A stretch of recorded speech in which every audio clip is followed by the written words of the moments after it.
Okay. Ito yung pangalawang demo para sa RAM at saka sa control signal module. Okay. Itong nakikita nyo, ito yung mga address. Yan. And then, ito yung data. So, ito ang ilalagay natin ngayon sa memory. Okay. Try natin ngayon. Okay. Ang first input nating address, gagamitin si 000. Okay? Ito yung value ng 000.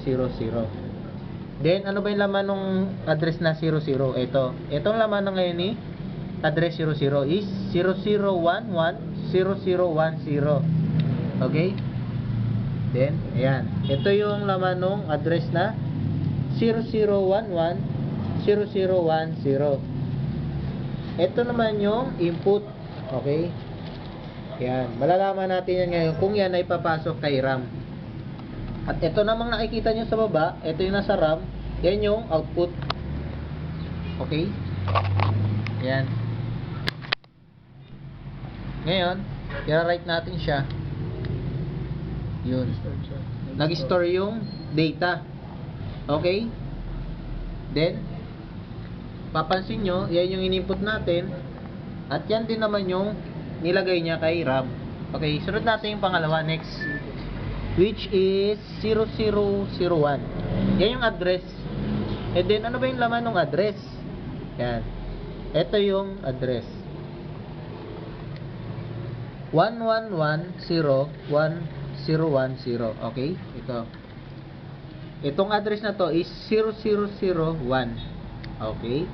Then, ano naman yung laman?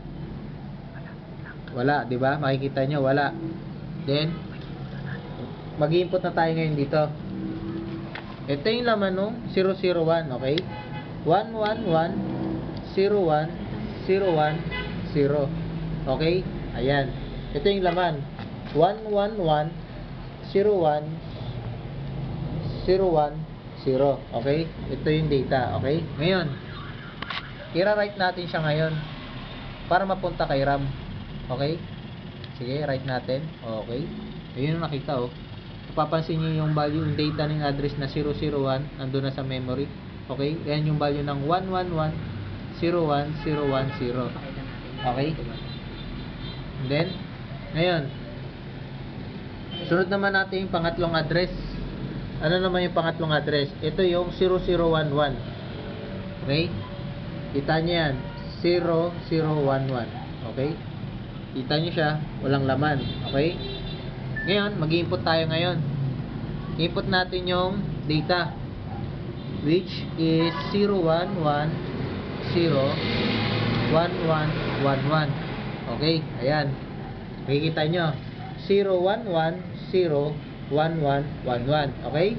Ngayon, i-write natin siya para mapunta kay RAM. Yan. Okay? Write natin. Yun. Papansin nyo, andun na siya sa memory. Ngayon, i-read natin ngayon yung laman ng address na ginawa nating 0. Okay? Unahin natin si 000. Okay? 000. Okay? Kung mapapansin nyo, yan yung laman ng address na 00. Ito. Yan yung 00110010. Then, 00110010. Okay? Next, sunod natin, tingnan natin yung laman ni address na 1. Yan. Yan yung address na 00001. Okay? Ayan. 001. Ayan. Kita natin. Ayun. Eh, yan yung laman ng 001. Tingnan nga natin kung tama. Okay. 11101010. Okay? Check nga natin.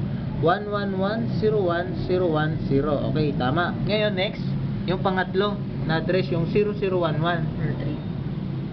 Yun. Yan. Ito naman yung address natin na 0011. Ngayon, ano yung laman ng 0011? Yan nga natin. 01101111. Check nga natin kung ano yung tama ba yung data. Tama? 01101111. Okay? Yun. Yan, na-read na. Ngayon, try naman natin siyang tanggalin o i-erase natin yung laman ng mga address, yung mga data. Try nga natin i-erase. Yun nga. Okay, nakikita nyo sa input, wala. Okay? Yan yung sa 0, 0. And then, makikita nyo sa output, may laman pa rin. Ngayon, tatanggalin natin siya using of buttons. Right? Okay? Yun. Nawala. Okay? Then next, yung 001. Yan. Kung mapapansin nyo, may laman siya, di ba? Ngayon, try natin ulit siyang i-delete. Yun. Namatay yung mga lights, okay? Na ibig sabihin, wala nang laman yung 001 address. Okay? Next natin yung 0011. Yun. Kung makikita nyo, may laman. Ngayon, try natin yung i-erase. Okay? Yan. That's all, okay? Yan ang gamit ng RAM by using of input modules, okay?